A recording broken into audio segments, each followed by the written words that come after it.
Buenas noches, muchas gracias por estar aquí en el 11. En esta ocasión, como saben ustedes, estamos en la UNAM y agradezco mucho al Programa Universitario de Estudios de Desarrollo que nos haya prestado esta sala para poder grabar este programa y sobre todo hablar con alguien que ha estado en nuestro programa varias veces. Doctor, no es doctor, pero yo le digo doctor de cariño. Gracias. José Casal, profesor de la Facultad de Economía, investigador del Programa Universitario de Estudios de Desarrollo. Que hablemos sobre la economía en general.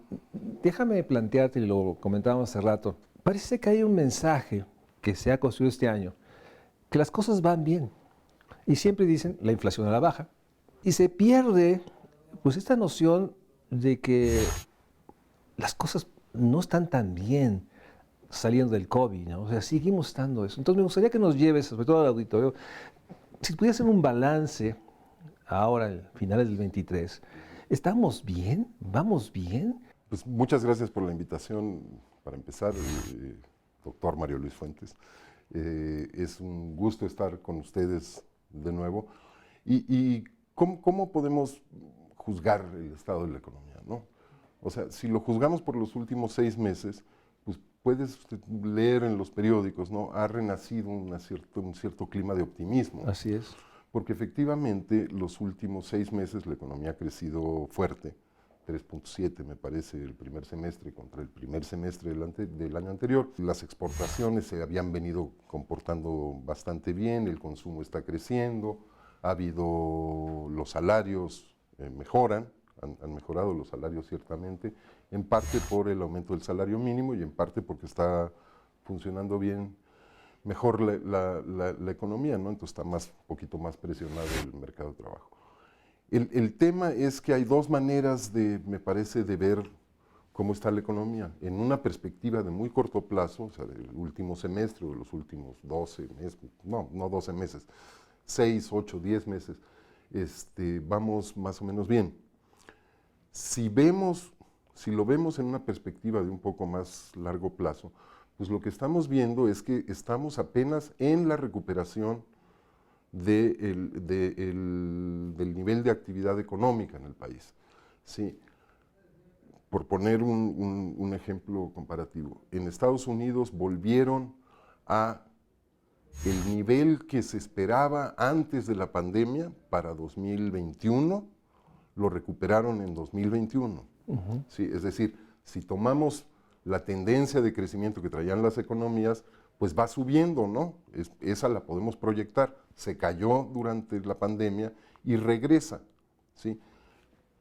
Las dos maneras que digo de ver la economía es, ya volvimos al nivel de antes de la pandemia o volvimos al nivel que deberíamos de estar si no hubiera habido ese bache de la pandemia, esa caída, bueno, bache, ese precipicio de la pandemia, ¿no? Entonces, nosotros ya recuperamos el nivel de 2018, antes de que empezara la recesión económica que empezó en 2019, antes de la pandemia, pero no hemos llegado al punto donde estaríamos si hubiéramos seguido creciendo a la tasa normal, que era muy baja de la economía, la tasa previa que de las décadas anteriores, que era muy baja, que era de solo 1.7%. ¿Sí? Si proyectamos ese 1.7, ¿sí? Todavía estamos como 6% abajo. ¿Sí? Si mantenemos el ritmo de crecimiento de este primer semestre, que es el que nos ha puesto, que nos ha permitido recuperar el optimismo, tardaríamos hasta 2025 en volver a ese nivel que es el de crecimiento de largo plazo de 1.7. Que 1.7, la verdad no es nada, cuando la población crece un poco menos de 1%, estamos hablando de medio puntito de PIB per cápita anual, pero no hemos regresado a esa trayectoria. Seguimos siendo una economía que sigue todavía sin salir de lo que nos provocó el enorme colapso de lo que llamamos la época del COVID.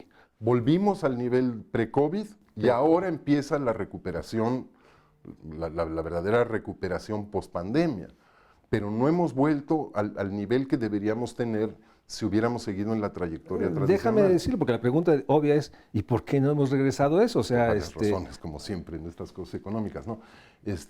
Pues en primer lugar, por un manejo muy sui generis de la política macroeconómica. ¿A qué me refiero con esto?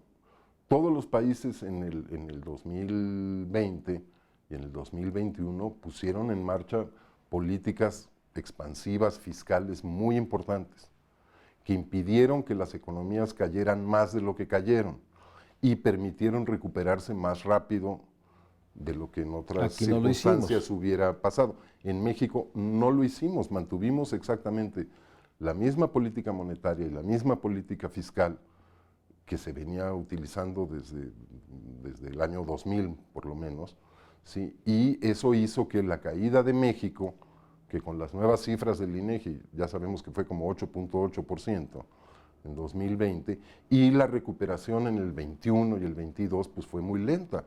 Tardamos 3 años en volver al nivel del 19.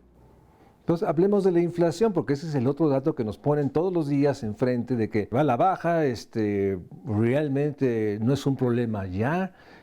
Así es. Yo realmente creo que, que en eso hay algo de razón, o bastante de razón.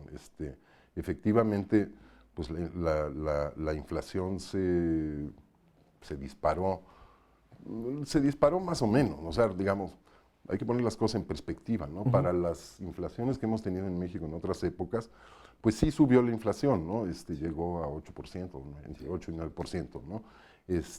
Y ha venido bajando de manera sistemática, ¿no? Yo no veo que haya un problema inflacionario a mediano plazo importante, excepto porque curiosamente el único año en el que hemos cambiado la forma de hacer la política fiscal es para el año que entra, para el 2024. Cuando la economía se está recuperando, ¿sí? Que es cuando no necesitas un impulso fiscal, ¿sí? Viene el mayor impulso fiscal de todo el sexenio. ¿Sí? Nos vamos a casi 5% de déficit para impulsar a la economía, cosa que no se hizo en la pandemia ni se hizo en ningún momento a lo largo del sexenio. Se mantuvo el famoso déficit primario, ¿sí? Se mantuvo en cero prácticamente, unas décimas arriba, unas décimas abajo, pero no hubo una política fiscal proactiva para sacar a la economía. ¿Sí? Ahora Y sí. ahora que la economía ya está creciendo, que está digamos, en la fase de recuperación del ciclo, ahora le metemos más gasolina, ¿no? Vamos a ver si eso no genera alguna presión inflacionaria. Yo espero que no, pero sí es, digamos, sí llama la atención que tengamos una política fiscal expansiva justo en año electoral, como era tradicional. Son dos preguntas. Una es, ¿no siempre ha sido así cada fin de sexenio? Eso es lo que se llamaba el ciclo político, Ajá. ¿no? Que siempre venían, digamos que la política fiscal era expansiva en años de elecciones. Sí, sí. Sí, pero en los últimos no fue así, ¿no? O sea, no fue en el 2018, en el año 2000, en el 12. en el año 2000 no hubo una política fiscal expansiva, en el 2006 tampoco. En el 12 muy marginalmente, acuérdense que en 2013, que fue el primer año del sexenio anterior, fue el peor año en términos de crecimiento del sexenio del presidente Peña, ¿no? No, o sea, esta ortodoxia en el manejo de las finanzas públicas que se viene sosteniendo desde el año 2000 por lo menos. ¿Sí? Pero alguien diría, déjame, porque tú lo comentaste, es de que, dado que la economía está, y es una frase, abajo de su potencial, hay que, si ahorita está creciendo, déjame argumentar, habría que impulsar, y ahí es donde entra esta compleja situación de que la deuda se usa como gran estímulo para poder generar esa expansión. Sí fuera de la ortodoxia, esto de endeudarse a este punto, se ha marcado, ¿es algo bueno, malo o depende de qué? ¿De que crezamos? O sea, Pues, ¿por qué la crítica? Depende de en qué punto del ciclo económico estás. Cuando la economía va para abajo, te endeudas para usar esos fondos e impedir que se caiga más la economía o incluso acabar con la caída y que empiece a recuperarse. ¿Sí? Cuando la economía va para arriba es mucho menos necesario el endeudamiento. ¿Sí? En fin, ¿no? O sea, es una política, lo que los economistas llamamos procíclica. ¿Sí? Habíamos tenido una política procíclica antes, pero pero equivocada en el sentido de que cuando la política económica cuando la economía iba para abajo, ¿sí?, la política fiscal frenaba más la economía y entonces profundizaba la caída. ¿Sí? Ahora que va para arriba, que no es necesario, por lo menos en el corto plazo, acelerar el crecimiento, estamos creciendo al 3,7 o así, está bien, es una buena tasa de crecimiento, ¿sí? No, yo no veo que sea necesario haber hecho este impulso fiscal del tamaño que se ha hecho en este momento, ¿no? Déjame, No creo que vaya a ser un problema ni que estemos al borde de una crisis de deuda o de una crisis fiscal, creo que no, pero sí era de todo punto innecesario, ¿no?, en este momento. déjame un corte y regresamos, porque ¿cuál es la perspectiva hacia el 24? Porque finalmente quedan pocos meses, en octubre hay cambio de presidente en este país, en nuestro país, y bueno, habrá que pensar cuáles son las condiciones de ese 24, y aún sabiendo que los economistas no somos muy buenos para predecir y pronosticar, sí me gustaría que un economista como José Casar nos dé esa perspectiva de cómo se ve rumbo al octubre del 24. ¿Qué podemos pensar, decir de eso? Vamos a un corte y regresamos aquí a México Social del 11, que está grabando en la UNAM, en el Programa Universitario de Estudios del Desarrollo.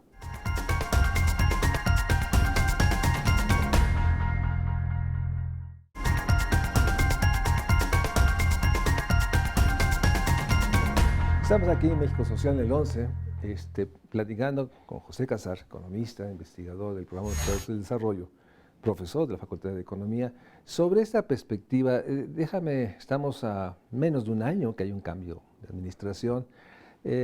No sé qué se ve hacia adelante, déjame meter algunas dimensiones. Por una parte, seguimos con tasas de interés muy altas. Parece ser que la economía americana, que siempre es un referente para pensar la economía mexicana, está en cierta dinámica, que me gustaría tu reflexión, y por otra parte está gastos catastróficos como Acapulco. Implica presiones muy grandes, e incluso a nivel local, bueno, pues la economía de esa ciudad local va a implicar menos recursos recaudados para la hacienda municipal y estatal, de lo poco que recaudan. O sea, ¿cómo verías este escenario de los próximos, pues bueno, son prácticamente 10 meses? La gran pregunta ahora es si esta recuperación que está sin duda en marcha, que implica no solo el crecimiento interesante del PIB que mencionábamos en el bloque anterior, sino también un repunte de la inversión bastante fuerte. Si esto se va a convertir en el inicio de un nuevo impulso al desarrollo económico del país, o si simplemente es la recuperación cíclica normal de la economía, que una vez que lleguemos a la trayectoria anterior de crecimiento muy bajo, pues vamos a converger a esa trayectoria y vamos a seguir creciendo a tasas modestas e insatisfactorias. O si por el contrario, esta idea de que el nearshoring, las tensiones geopolíticas, el cambio en las decisiones de inversión de las empresas norteamericanas, pero también chinas y europeas, va a dar lugar a un cambio que dure muchos más años, ¿no? Eso no lo sabemos, ¿no?, la verdad. En fin, sin duda vamos a tener un año o 2 años, o tal vez 3, no sabemos cuántos, de crecimiento relativamente alto, ¿no? Pero el tema es ese que te decía, ¿no? O sea, vamos a volver poco a poco a esa trayectoria de crecimiento insatisfactorio, o vamos ahora sí a despegar como país. No creo que este tema del nearshoring dé para levantar la tasa de crecimiento de la economía a largo plazo. ¿Por qué no creo en esto? Porque porque dimensionemos el tamaño de esto, ¿no? O sea, esto sería algo similar a lo que pasó con el Tratado de Libre Comercio, cuando entró en vigor en enero del 94. Efectivamente nos recuperamos muy rápidamente de la crisis del 95, y los últimos 4 años del siglo pasado fueron los mejores desde entre 82 y 2022, son los mejores 4 años de crecimiento. Y incluso ese, que era un cambio de reglas del juego, creo que de mucho mayor alcance y amplitud la entrada en vigor del Tratado de Libre Comercio, que este tema de las reinversiones. ¿Por qué? Porque el número de empresas que están buscando relocalizarse es un número determinado, ¿sí? Y van a relocalizar una parte X de sus inversiones, ¿no? de sus activos, ¿no? México tiene desde luego una gran ventaja en ese juego, ¿sí? Pero ¿cuánto podemos suponer que significa esto? La entrada en vigor del Tratado de Libre Comercio supuso la elevación de la tasa de inversión en el país de entre 2 y 2,5% del PIB, pasó a 2,5 a 3% del PIB. O sea, entre medio y un punto del PIB supuso la entrada en vigor del tratado. ¿Sí? Supongamos que ahora otra vez nos levanta medio punto la tasa de inversión. ¿Sí? Pues eso es cosa buena y no cosa mala, por supuesto, pero no va a ser una diferencia notable. Necesariamente, no le veo la magnitud. Supongamos que nos da 2 puntos más de penetración del mercado de Estados Unidos a nuestras exportaciones. Eso daría un brinco de las exportaciones del orden de 80,000 millones de dólares, ¿sí? Que si se logra a lo largo de 5 años, por decir algo, ¿sí? Implicaría un crecimiento pues, del orden de 15,000 millones de dólares más al año, ¿no? Es importante, sí, pero no da para cambiar cualitativamente la trayectoria de desarrollo del país, no lo sé, ¿sí? Pero mientras no cambie todos los demás factores estructurales que han determinado el bajo crecimiento de la economía en el largo plazo, pues veo difícil que pasemos a una etapa superior de desarrollo. ¿Y la economía americana cómo se percibe? Yo en lo particular creo que, bueno, parte del optimismo tiene que ver con eso, ¿no? O sea, se esperaba una recesión que cada vez se pasa para más al futuro, esa recesión que algunos siguen esperando, ¿no? O sea, el consenso el año pasado en Estados Unidos era que para el último trimestre del 23, como el 90% de los analistas decían que la economía de Estados Unidos ya iba a entrar en recesión. Y pues no ha entrado, ya vimos las últimas cifras son espectaculares, ¿no? Parecería que van a lograr el famoso aterrizaje suave, ¿no?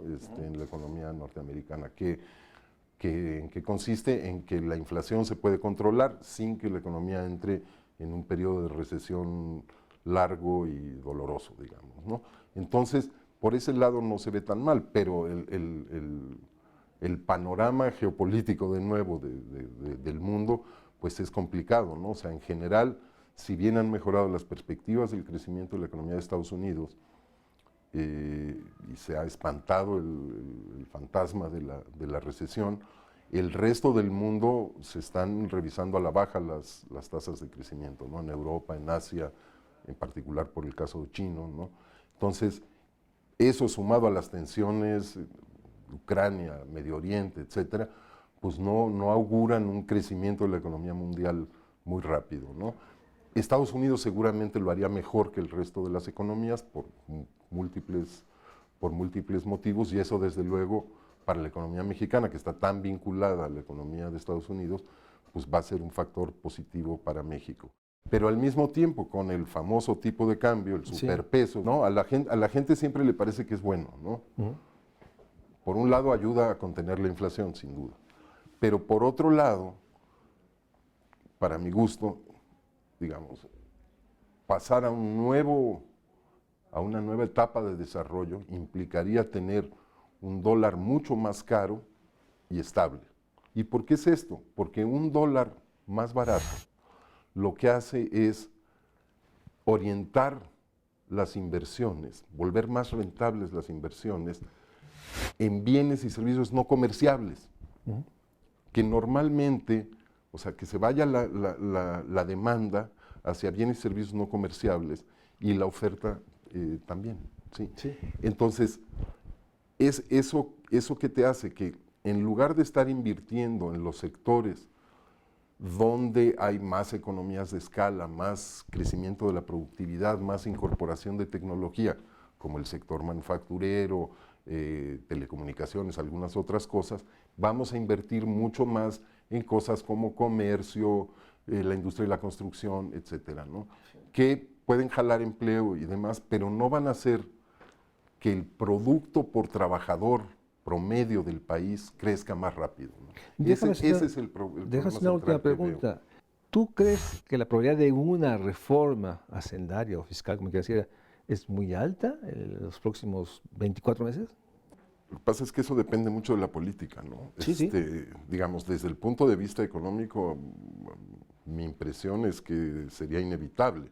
Económicamente, Pero, bueno, las presiones de gasto han crecido muchísimo por el lado de las pensiones, para empezar. Estamos muy rezagados en el gasto en infraestructura, por más que se hable de los grandes proyectos de inversión, pues esto es en cierto sentido retórico. La inversión pública está en niveles muy bajos. ¿Sí? Entonces, económicamente en este sexenio, no hay. Y no hay espacio fiscal para esa inversión, no hay espacio fiscal para educación, no hay espacio fiscal para salud, y estamos presionando más las finanzas públicas por el lado de las pensiones y otros gastos.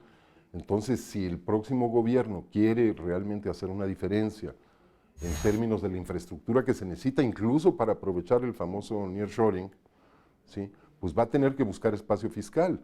Y la única manera de encontrar el espacio fiscal, pues, es subiendo los impuestos.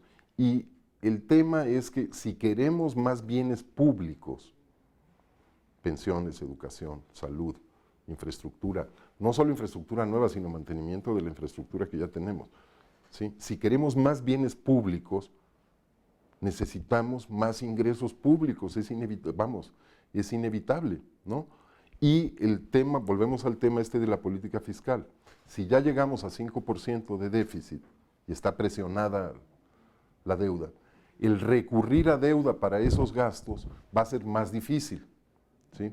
Por eso decía que no me parece un buen momento. Se deberían de haber guardado de alguna manera la posibilidad del endeudamiento, o las balas del endeudamiento, para dispararlas cuando sea necesario, porque la economía se está frenando, y no gastarlas ahorita que la economía está creciendo, que está creciendo bien, digamos. José Casar, muchísimas gracias, gracias. Cuando uno habla, como yo tengo el privilegio con José Casar, pues uno entiende que esto está, una frase coloquial, pues en alfileres. Todo puede cambiar rápidamente.